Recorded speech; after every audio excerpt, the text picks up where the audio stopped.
हैं हरियाणा की। हरियाणा कांग्रेस में कलह जग जाहिर है और ऐसा पहली बार नहीं है, कई बार ऐसी तस्वीरें सामने आई हैं जिसने सोचने पर मजबूर कर दिया और इसका सीधा फायदा बीजेपी को हुआ है।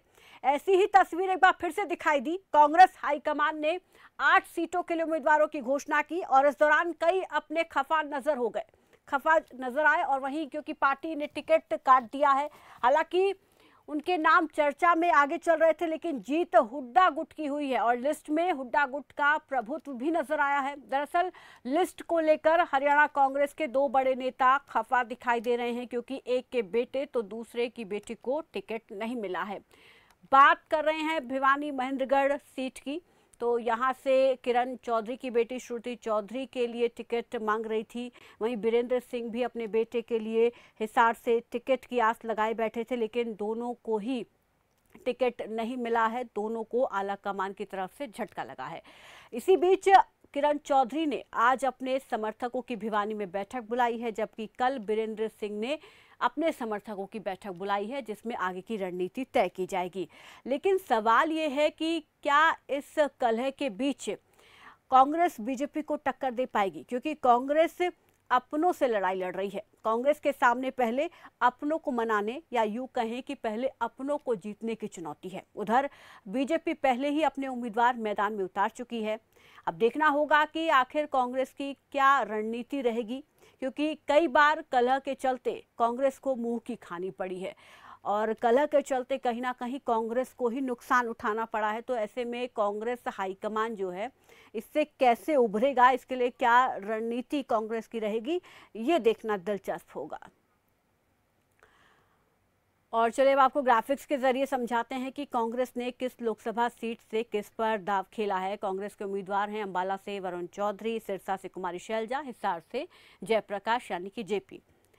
तो 8 उम्मीदवार कांग्रेस ने चुनावी मैदान में उतार दिए हैं और अब हरियाणा की जो राजनीति है उसकी सरगर्मियां और ज्यादा बढ़ जाएंगी। करनाल से दिव्यांशु बुद्धि राजा को टिकट मिला, हालांकि यहां से उनकी टेंशन बढ़ गई है। कोर्ट की तरफ से उन्हें भगोड़ा घोषित कर दिया गया है। सोनीपत से सतपाल ब्रह्मचारी मैदान में है, जबकि रोहतक से दीपेंद्र हुड्डा को टिकट दिया गया है जो कि पहले से ही प्रबल दावेदार थे। भिवानी महेंद्रगढ़ से श्रुति चौधरी का टिकट काटकर राव दान सिंह पर भरोसा जताया गया, जबकि फरीदाबाद से महेंद्र प्रताप सिंह को कांग्रेस पार्टी ने उम्मीदवार बनाया है। तो कांग्रेस ने यहाँ पर लंबे समय के मंथन के बाद, लंबे इंतजार के बाद 2 दिन पहले टिकट का ऐलान किया और उसके बाद से ही जो है पार्टी के अंदर अंदरूनी कलह की जो खबरें हैं वो सामने आ रही हैं। नाराजगी देखने को मिल रही है दिग्गजों की।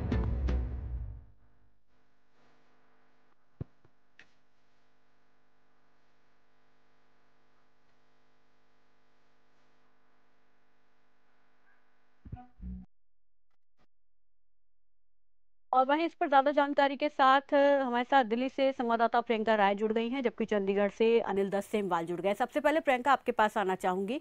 कांग्रेस ने उम्मीदवारों के नाम का ऐलान किया। कांग्रेस के अंदर हम देख रहे हैं कि गुटबाजी एक बार फिर से जो है वो ज्यादा दिखाई दे रही है और वहीं अब ये कहा जा रहा है कि आज सीईसी की बैठक है जिसमें बाकी बची सीटों पर उम्मीदवारों के नाम को लेकर मंथन किया जाएगा।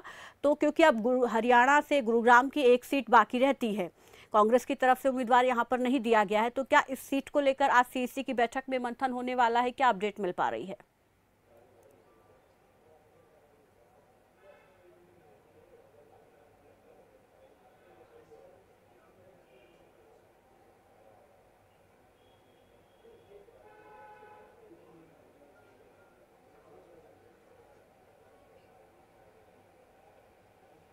जी बिल्कुल प्रीति, देखिए साफ तौर पर कांग्रेस की सीसी की बैठक है, लेकिन बैठक फिलहाल यूपी के सीटों को लेकर है। हरियाणा को लेकर कोई ऐसी बैठक की सूचना कांग्रेस की ओर से नहीं दी गई है। लेकिन हाँ, अगर नेता बैठेंगे और उस दौरान गुरुग्राम के सीट पर बचे हुए समय पर चर्चा करने के लिए आगे बात रखी जाएगी, तो ऐसा हो सकता है कि उस सीट पर भी बातचीत की जाए। लेकिन औपचारिक रूप से कोई भी ऐसी बात नहीं कही गई है कांग्रेस की ओर से कि आज सीसी की बैठक हरियाणा के गुरुग्राम सीट को लेकर बुलाई जा रही है। तो वहीं दूसरी ओर जिस तरीके से हमने देखा कि 8 सीटों पर घोषणा कर दी गई उम्मीदवारों की, लेकिन अगर गुरुग्राम की बात करें तो गुरुग्राम के सीट पर उम्मीदवार की घोषणा नहीं की गई। ठीक है, अगर सूत्रों की माने तो पिछले दिनों राहुल गांधी एक कार्यक्रम में पहुंचे थे जहां पर कैप्टन अजय यादव भी पहुंचे थे और कैप्टन अजय यादव ने एक छोटी सी चिट्ठी राहुल गांधी को उनके हाथ में पकड़ाई थी, वो भी छुपे रूप से। तो कहीं ना कहीं कैप्टन अजय यादव जो है वो गुरुग्राम के प्रबल दावेदार माने जा रहे हैं उस सीट से। और उसके साथ ही साथ अगर बात करें तो देखिए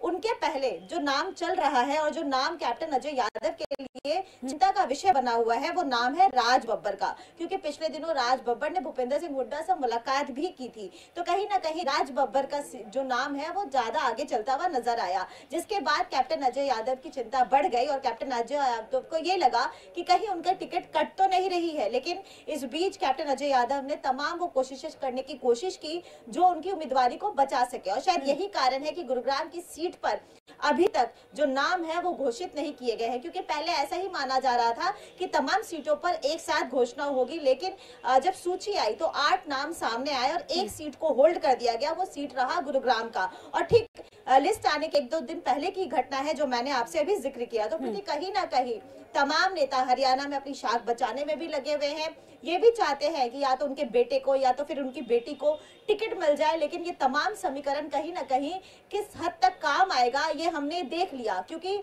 बृजेंद्र सिंह जो कि हिसार से सिटिंग एमपी भी रह चुके हैं और सिटिंग एमपी रहते वक्त ही वो बीजेपी छोड़कर कांग्रेस में शामिल हुए थे। और जब कांग्रेस में शामिल हुए तो उन्होंने एक्सपेक्टेशन भी जरूर जताई थी, क्योंकि मैं सिटिंग एमपी के तौर पर रह चुका हूं तो उम्मीद जरूर करूंगा कि वहां से मुझे कंटेस्ट करने का मौका मिले। लेकिन कहीं ना कहीं ऐसा नहीं देखने को मिला। तो उसके साथ ही साथ देखिए अगर प्रतिक्रिया की बात करें तो कल ही हमने बीरेंद्र सिंह से भी बात की, हरियाणा कांग्रेस के प्रदेश अध्यक्ष उदय भान से भी बात की, और प्रदेश अध्यक्ष उदय भान का एक बयान सामने आया जब हमने उनसे ये सवाल पूछा कि बृजेंद्र सिंह को हिसार से टिकट ना देकर जेपी पर भरोसा किया, इसका क्या कारण रहा। तो देखिए उन्होंने साफ कहा कि क्या कोई दल छोड़कर आता है तो हर उस व्यक्ति को टिकट दे दिया जाता है, उम्मीदवार बना दिया जाता है। लेकिन उसके साथ ही साथ देखिए डिफेंस में एक और बात कही उन्होंने कि क्या आगामी समय में और कोई चुनाव नहीं बचा है, विधानसभा का चुनाव होना है, उसके साथ ही साथ राज्यसभा की सीट रहेगी, तो आगामी समय में कहीं ना कहीं उनको एडजस्ट करने के लिए सोचेंगे। देखिए ये तमाम चीजें वादे हैं, लेकिन धरातल पर अगर बात करें तो कहीं ना कहीं पूरी फैमिली में अगर बीरेंद्र सिंह की बात करें, उनकी वाइफ की बात करें, बृजेंद्र सिंह की बात करें, तो कहीं ना कहीं उनके मन में एक डिसकंटेंट जरूर बन गया है और वो डिसकंटेंट बहुत सारे रूप में बाहर भी आएगा। देखिए 28 तारीख को ही जिंद में बीरेंद्र सिंह ने कार्यकर्ताओं का आह्वान किया है, एक मीटिंग बुलाई है और साफ तौर पर इस मीटिंग में आगे क्या कुछ रखा जाएगा, किस तरीके से बातचीत रखी जाएगी, क्या कार्यकर्ताओं को मनाने की कवायद होगी, इसमें जो रणनीति तय होगी वो सपोर्ट करने के लिए होगी या विरोध करने के लिए, ये देखना होगा। प्रियंका एक और चीज मैं यहाँ पर, क्योंकि अब जैसे उम्मीदवारों के नाम का ऐलान सामने आया है, सबके नाम आ चुके हैं कौन कहाँ से उम्मीदवार है, तो इसके बाद जो है पार्टी के अंदर अंदरूनी कला देखने को मिल रही है, गुटबाजी एक बार फिर से बढ़ गई है। तो आज जो सीईसी की बैठक है, हालांकि टिकटों को लेकर मंथन है, लेकिन ये भी एक बड़ा चैलेंज हरियाणा में रहने वाला है, गुटबाजी पर कंट्रोल करना हाईकमान के लिए। तो क्या उस पर भी मंथन संभव है?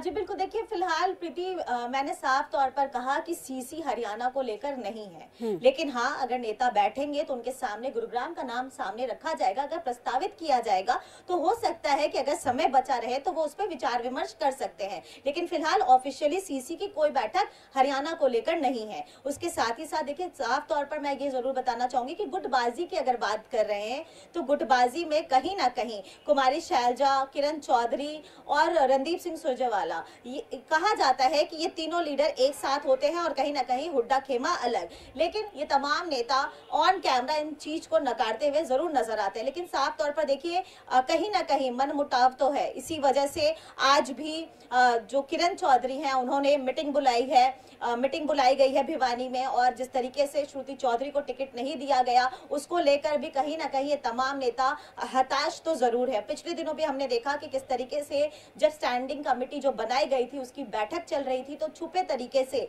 पहले किरण चौधरी पहुंचती हैं, फिर श्रुति चौधरी पहुंचती हैं, वो अपनी बात रखती हैं और बिना बात किए मीडिया से निकल जाती हैं। लेकिन उसके बाद फिर दीपेंद्र हुड्डा पहुंचते हैं, वो अपनी बात रखते हैं और वो भी मीडिया से बिना बात किए निकल जाते हैं। तो कहीं ना कहीं जो बॉडी लैंग्वेज है वो काफी सकारात्मक, पॉजिटिव तो नहीं दिखा, और शायद उनको पहले से ही मालूम था कि श्रुति चौधरी को टिकट नहीं मिलेगा, इसी वजह से वो तमाम अप्रोच लगाने की कोशिश की जा रही थी। सोनिया गांधी से भी मुलाकात की गई गुपचुप तरीके से। तो देखिए तमाम बिल्कुल, अब जब टिकट कट गया है तो यहाँ पर अगर कुमारी किरण चौधरी की तरफ से बैठक बुलाई गई है। ठीक है, अब यहाँ पर एक तरीके से हम देख रहे हैं कि टिकट वितरण के दौरान हुड्डा काफ़ी ज़्यादा स्ट्रांग दिखे और उन्हीं के लगभग जिन नामों की उन्होंने पैरवी की उनको ही टिकट दिया गया। एसआर के गुट अब यहाँ पर कह सकते हैं कि कांग्रेस पार्टी के लिए बड़ा चैलेंजिंग रहने वाला है, लेकिन हाईकमान उसको कैसे मनाएगा ये देखने वाली बात होगी। शुक्रिया प्रियंका हमारे साथ जुड़ने के लिए, इस तमाम जानकारी के लिए। वहीं अब चंडीगढ़ से हमारे साथ संवाददाता अनिल लगातार बने हुए हैं, उनका रुख कर लेते हैं। अनिल, कांग्रेस की तरफ से उम्मीदवारों के नाम का ऐलान होने के बाद देख रहे हैं कि कांग्रेस पार्टी के अंदर गुटबाजी एक बार फिर से हावी होती हुई दिखाई दे रही है और इसी के चलते जिनके टिकट कट गए हैं उन्होंने अपने समर्थकों की बैठक बुलाई है। पहले तो क्या जानकारी मिल पा रही है इस बैठक को लेकर, ये मैं आपसे जानना चाहूंगी, क्योंकि आज क्या कहा जा रहा है कि किरण चौधरी ने बैठक बुलाई है, तो उसको लेकर क्या जानकारी मिल पा रही है, क्या कुछ इसमें रह सकता है? जी बिल्कुल, देखिए यहाँ पर बैठक बुलाई गई है आज किरण चौधरी की तरफ से, और जिस तरीके से सूची जारी की गई कांग्रेस की तरफ से, और इस बार देखा गया है कि अधिकतर सीटों पर उम्मीदवार बदले गए हैं। बदलाव किया गया है कांग्रेस की तरफ से बड़े स्तर पर, जो कि अक्सर नजर नहीं आता था। इस बार बदलाव किया गया है और बदलाव में निश्चित तौर पर कुछ नेता नाराज भी हैं। जिस तरीके से श्रुति चौधरी लड़ती रही है महेंद्रगढ़ से चुनाव अभिमानी महेंद्रगढ़ से, तो इस बार जो टिकट है वो राव दान सिंह को दे दिया गया है। इसको लेकर एक बैठक आज बुलाई गई है, लेकिन यहाँ पर ये देखना होगा कि किरण चौधरी की तरफ से जो कार्यकर्ताओं के साथ बैठक बुलाई गई है उसमें फैसला क्या किया जाता है, क्योंकि अभी ये देखना होगा कि क्या विकल्प क्या है उनके पास, क्या पार्टी छोड़ने का फैसला उनकी तरफ से किया जाएगा या कार्यकर्ताओं को कोई सीधा मैसेज आज उनकी तरफ से दिया जाता है, ये देखना होगा इसमें। और चौधरी वीरेंद्र सिंह की तरफ से भी एक बैठक बुलाई गई है, कल ये बैठक होगी। इस बैठक में भी वो कार्यकर्ता मौजूद रहेंगे, साथ ही चौधरी वीरेंद्र सिंह की तरफ से बुलाए गए इस बैठक में ब्रजेंद्र सिंह मौजूद रहेंगे जो कि हिसार से सांसद थे। साथ ही प्रेमलता जो पहले उचाना से विधायक भी रह चुकी हैं, वो भी मौजूद रहेंगी। तो यहाँ पर क्या फैसला इन दोनों नेताओं की तरफ से लिया जाता है ये देखना होगा, और इस पर सभी की निगाहें रहेगी कि क्या मैसेज इन नेताओं की तरफ से अपने कार्यकर्ताओं को दिया जाता है जो कि टिकट कटने से मायूसी में। जी। लेकिन अनिल, किस तरीके से देखते हैं, देखिए टिकट वितरण हुआ और क्योंकि ये बहुत ह्यूमन नेचर है और लाजमी है कि टिकट कटता है तो बुरा लगता है, तो ऐसे में कांग्रेस हाईकमान को इस चीज़ पर जब टिकट वितरण हुआ उसके बाद ही एक बैठक सभी की बुला लेनी चाहिए थी और सभी को इस बारे में जो है समझाइश की जानी चाहिए थी, ताकि पार्टी के सभी लीडर जो है इस चुनाव में एक साथ आकर लड़ें। लेकिन वैसा नहीं हुआ और उससे पहले हम देख रहे हैं कि हाईकमान कोई बैठक बुलाए, जो गुट हैं वो अलग अलग बैठक बुला के अपनी रणनीति तय कर रहे हैं, तो ये पार्टी के लिए घातक हो सकता है। देखिए घातक हो सकता है, लेकिन यहाँ पर अब ये देखना होगा कि पार्टी की तरफ से जो फैसला लिया गया है, यानी लंबे समय तक विचार विमर्श जरूर किया गया, लेकिन जिस तरीके से सूची जारी की गई उम्मीदवारों के नाम सामने आए उससे इतना स्पष्ट है कि भूपेंद्र सिंह हुड्डा की इस टिकट वितरण में चली है सीधे तौर पर। फिलहाल नाराजगी ना रहे इसको लेकर कांग्रेस की तरफ से मंथन किया गया, लेकिन ये भी नया है कि इस बार बहुत से चेहरे जो हैं वो नए हैं, टिकट काटी गई है, बदली गई है, और इस तरीके से जब फैसले पार्टी की तरफ से लिए जाते हैं तो स्वाभाविक तौर पर नाराजगी भी होती है। चौधरी वीरेंद्र सिंह ने कांग्रेस ज्वाइन की भारतीय जनता पार्टी छोड़कर, लेकिन यहाँ पर जो विरोध था वो ये था कि जिस तरीके से पार्टी छोड़कर वो कांग्रेस में शामिल हुए थे, पहले कांग्रेस छोड़कर वो भारतीय जनता पार्टी में शामिल हुए थे, तो इसकी खिलाफत की गई अंदर खाने, और यही कारण रहा शायद कि ब्रजेंद्र सिंह जो कि सिटिंग एमपी वहां से उन्हें टिकट नहीं दी गई, उनकी जगह जयप्रकाश को टिकट दे दी गई। जी बिल्कुल। और क्या माना जाए कि अब ये एसआर के गुट जो है हरियाणा में, हालांकि टिकट वितरण में हुड्डा की चली है, ये साफ दिखाई दे रहा है जो नाम उम्मीदवारों के आए हैं, लेकिन अब उनके लिए चुनौती है एसआर के गुट, अब कैसे उन्हें साथ लेकर चलेंगे या अपने दम पर ही चुनाव लड़ेंगे, किस तरीके से देखते हैं इसे? देखिए, यहाँ पर जिस तरीके से अभी टिकट वितरण में उम्मीद लगाई जा रही थी, उस तरीके से नतीजे सामने नहीं आए, क्योंकि किरण चौधरी की बेटी है श्रुति चौधरी, पहले चुनाव लड़ती रही हैं, सांसद भी हैं, उनका टिकट काट दिया गया। कुमारी शैलजा पहले अंबाला से चुनाव लड़ती रही हैं, अभी वो सिरसा से चुनाव लड़ रही, लेकिन कुमारी शैलजा भी चाहती थी कि वो सिरसा से चुनाव लड़े, लेकिन अंबाला से कुमारी शैलजा चाहती थी कि शैली चौधरी को चुनावी मैदान में उतारा जाए, लेकिन वरुण मुलाना को टिकट दी गई है। जिस तरीके से फैसले हाईकमान की तरफ से लिए गए हैं, यहाँ पर अभी क्योंकि लोकसभा चुनाव है, टिकट वितरण हुआ है, लेकिन यहाँ पर साबित भी कर दिखाना होगा। जिस तरीके से भूपेंद्र सिंह हुड्डा जो पूर्व मुख्यमंत्री रहे हैं, उनकी बात को मानते हुए उम्मीदवार ज्यादातर उनकी पसंद के उतारे गए हैं, तो उन्हें साबित भी करना होगा, इस तरीके के परिणाम भी दे। और अनिल, यहाँ रोकना चाहूंगी, हमारे साथ कांग्रेस से पूर्व में मंत्री रहे कैप्टन अजय यादव भी जुड़ गए हैं। कैप्टन अजय यादव जी नमस्कार, स्वागत है आपका खबर फास्ट पर। जी थैंक यू। बिल्कुल। और गुरुग्राम सीट की आपसे मैं बात करना चाहूंगी, क्योंकि अभी कांग्रेस की तरफ से इस सीट पर नाम का ऐलान नहीं किया गया है, आप भी प्रबल दावेदार इस सीट पर माने जा रहे हैं, क्या लग रहा है कि आपको टिकट मिलेगी? देखो जी, ऐसा है कि टिकट मिलना ना मिलना वो हाथ जो है, अभी हमारे जो राष्ट्रीय अध्यक्ष हैं खड़गे जी और सोनिया गांधी जी, राहुल गांधी जी, आज एक कल में फैसला जो है, आज कल सीईसी की मीटिंग है, आज सीईसी की मीटिंग है, तो वो उम्मीद है आज या कल तक फैसला हो जाएगा। और यहाँ पर राज बब्बर का नाम भी आपके नाम के साथ रेस में दिखाई दे रहा है, क्या लग रहा है? क्योंकि ये भी चर्चाएं हैं कि जो कांग्रेस समर्थक है, जो कांग्रेस के कार्यकर्ता हैं, वो इस चीज़ पर ज़्यादा जोर दे रहे हैं कि जो गुरुग्राम लोकसभा सीट से प्रत्याशी है वो स्थानीय होना चाहिए, बाहरी नहीं होना चाहिए। इस आधार पर अगर देखें तो आप ही यहाँ पर स्थानीय हैं, आप पहले चुनाव भी यहाँ से लड़ चुके हैं, तो प्रबल दावेदारी आपकी मानी जा रही है। इन सभी चीज़ों को देखते हुए क्या आप आंकलन कर पा रहे हैं या आपको किसी तरीके की संभावना यहाँ पर अपने लिए दिख रही हैं?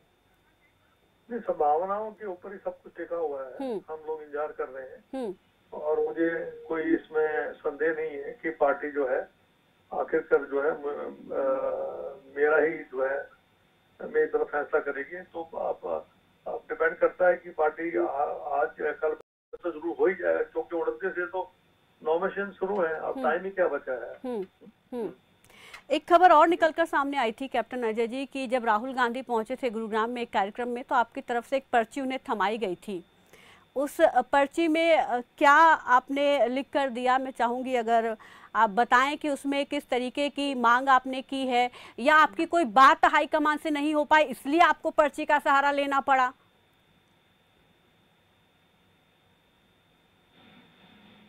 अजय यादव जी, मेरी आवाज मिल रही है आपको? राजनीतिक चर्चा वहां से मुख्य में नहीं होती है। लगता है हमारा संपर्क टूट गया है। तो यहाँ पर अजय यादव जो है वो खुद को दावेदार मान रहे हैं और पूरी संभावना देख रहे हैं कि उनको पार्टी जो है वो टिकट देगी। हालांकि इस तरीके की खबरें भी थी और तस्वीरें भी सामने आई थी कि जब राहुल गांधी गुरुग्राम पहुंचे थे तो उस दौरान जो है उनकी तरफ से एक पर्ची उनको दी गई थी गुपचुप तरीके से, जिसे राहुल गांधी ने देखा भी था। अब देखना होगा कि यहाँ पर कांग्रेस हाईकमान की तरफ से किसको टिकट दिया जाएगा, क्योंकि राज बब्बर का नाम भी है, लेकिन कार्यकर्ता ये चाहते हैं कि स्थानीय को जो है वो टिकट दिया जाए, बाहरी को प्रत्याशी ना बनाया जाए। तो इन तमाम चीज़ों को देखते हुए कांग्रेस पार्टी की तरफ से इस सीट पर अभी फिलहाल पेच फंसा हुआ है, क्योंकि बहुत सारी चीज़ें हैं, सभी चीज़ों को देख परख के, सभी समीकरण को देख परख के जो है पार्टी की तरफ से फैसला लिया जाएगा। अनिल हमारे साथ लगातार बने हुए हैं। अनिल, कैप्टन अजय यादव को हमने सुना, हालांकि ज़्यादा देर उनसे बात नहीं हो पाई, लेकिन खुद को एक तरीके से वो प्रबल दावेदार मान रहे हैं। हालांकि जब पर्ची पर बात हुई तो इस पर उन्होंने कोई जवाब नहीं दिया कि आखिर उन्होंने उस पर्ची के ज़रिए क्या हाईकमान के सामने बात रखी है। लेकिन जिस तरीके की बात यहाँ पर अजय यादव की तरफ से की गई है, तो एक तरीके से देखा जाए तो कहीं ना कहीं अपनी दावेदारी वो यहाँ पर मजबूत बता रहे हैं। जी बिल्कुल, देखिए कद्दावर नेता है हरियाणा कांग्रेस के और उनकी दावेदारी मजबूत है भी, लेकिन जिस तरीके से ये पर्ची दी गई राहुल गांधी को, वो पर्ची देने के बाद राहुल गांधी की तरफ से उस पर्ची को देखा गया और उसके बाद ये सूची जारी हुई थी और उसके बाद गुरुग्राम से अभी तक उम्मीदवार का फैसला जो है वो कांग्रेस की तरफ से नहीं किया गया। यानी इस पर अभी और समय लग सकता है, 1 से 2 दिन का समय और लग सकता है कांग्रेस हाईकमान को फैसला लेने को लेकर। लेकिन क्योंकि अब सवाल पूछा गया था कैप्टन अजय यादव से, लेकिन वो उनकी तरफ से इस तरीके की जानकारी नहीं दी जाएगी कि पर्ची में आखिर उनकी तरफ से क्या लिख कर दिया गया था। लेकिन क्योंकि अभी उम्मीदवार की घोषणा होनी बाकी है, कद्दावर नेता हैं, पहले भी चुनाव वो लड़ चुके हैं, 2 नाम अभी सामने आ रहे हैं, राज बब्बर और कैप्टन अजय यादव का। और अगर किसी तरीके से उनका नाम क्लियर होता तो शायद पहले जो सूची जारी हुई है 8 उम्मीदवारों की, उसमें कैप्टन अजय यादव का नाम भी शामिल होता है। यहाँ पर अभी कांग्रेस हाईकमान की तरफ से इस पर और समय लिया जा सकता है और उसके बाद घोषणा की जा सकती है। लेकिन ये भी कहा जा रहा है कि लालू यादव, क्योंकि उनके समधी हैं, पारिवारिक रिश्ते उनके हैं अजय यादव के साथ, और लालू यादव की तरफ से भी जो है पैरवी की गई है कांग्रेस हाईकमान के सामने उनकी दावेदारी को लेकर, और साथ ही साथ एक प्लस पॉइंट उनका ये है कि वो वहाँ के स्थानीय है। तो ये जो 2 चीज़ें हैं, इनके आधार पर कहीं ना कहीं वो खुद भी इस चीज़ को लेकर आश्वस्त हैं और ये 2 चीज़ें उनको यहाँ से दावेदार प्रबल मान रही हैं। तो क्या ये चीज़ें भी यहाँ पर काम करेंगी राज बब्बर के, अगर देखें उनके अगेंस्ट में, क्योंकि वो बाहरी प्रत्याशी हो जाते हैं? जी बिल्कुल, देखिए कई समीकरण बैठते हैं और लेकिन जिस तरीके से फैसले लिए गए हैं कांग्रेस हाईकमान की तरफ से, वो फैसले काफी कठोर फैसले लिए गए हैं। जिस तरीके से श्रुति चौधरी का टिकट काटा गया, ब्रजेंद्र सिंह को टिकट की उम्मीद थी, उन्हें टिकट नहीं दिया गया, और उसके बाद अभी गुरुग्राम सीट को लेकर भी लगातार पेच जो है वो फंसा हुआ है। पहले कैप्टन अजय यादव चुनाव लड़ चुके हैं 2019 में, 2014 में। इससे पहले राव इंद्रजीत कांग्रेस की टिकट पर चुनाव लड़ते रहे गुरुग्राम से, और यहाँ पर अभी क्योंकि पिछला चुनाव हारे थे कैप्टन अजय यादव, तो नए चेहरे पर कांग्रेस की तरफ से दाव खेला जा सकता है। कैप्टन अजय यादव को लेकर लॉबिंग हो रही है, जिस तरीके से लालू प्रसाद यादव भी लगातार लॉबिंग कर रहे हैं। तो यहाँ पर अब कांग्रेस के लिए काफी मुश्किल हो गया है इस सीट पर फैसला करना।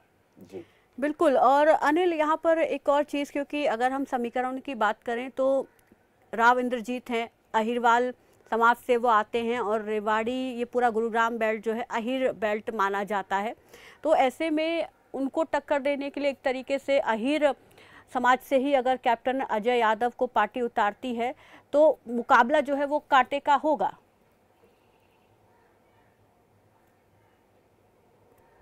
जी बिल्कुल, देखिए और अभी तक इस तरीके का फैसला लिया भी गया है कांग्रेस की तरफ से, क्योंकि हमने फरीदाबाद में देखा, फरीदाबाद में भी कृष्णपाल गुर्जर हैं, तो वहां पर जो है आहिर नेता को ही कांग्रेस की तरफ से टिकट देकर मैदान में उतारा गया है। साथ ही जिस तरीके से हिसार पर देखें तो वहां पर जाट नेता है जयप्रकाश, उनको चुनावी मैदान में उतारा गया है।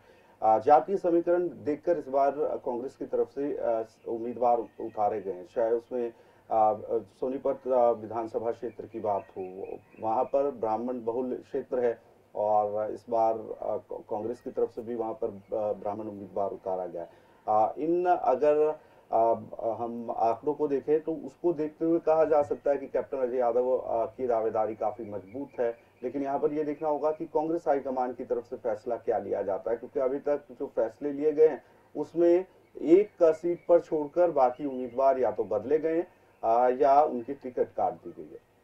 जी शुक्रिया अनिल, हमारे साथ जुड़ने के लिए, इस तमाम जानकारी के लिए। तो गुरुग्राम सीट अभी खाली है, यहाँ से कांग्रेस पार्टी की तरफ से उम्मीदवार के नाम का ऐलान नहीं किया गया। हालांकि कैप्टन अजय यादव प्रबल दावेदार माने जा रहे हैं और ऐसे में राज बब्बर का नाम भी रेस में चल रहा है। हालांकि वो बाहरी प्रत्याशी हैं, तो ये उनका एक नेगेटिव पॉइंट है। और सभी चीज़ों को देख परख कर, सर्वे के आधार पर, समीकरण के आधार पर कांग्रेस पार्टी की तरफ से जो है गुरुग्राम सीट पर मंथन करने के बाद नाम का ऐलान किया जाएगा। हालांकि अभी चर्चाएं चल रही हैं कि कैप्टन अजय यादव को टिकट दिया जा सकता है, लेकिन कांग्रेस की तरफ से फिलहाल 8 सीटों पर उम्मीदवारों के नाम का ऐलान कर दिया गया है।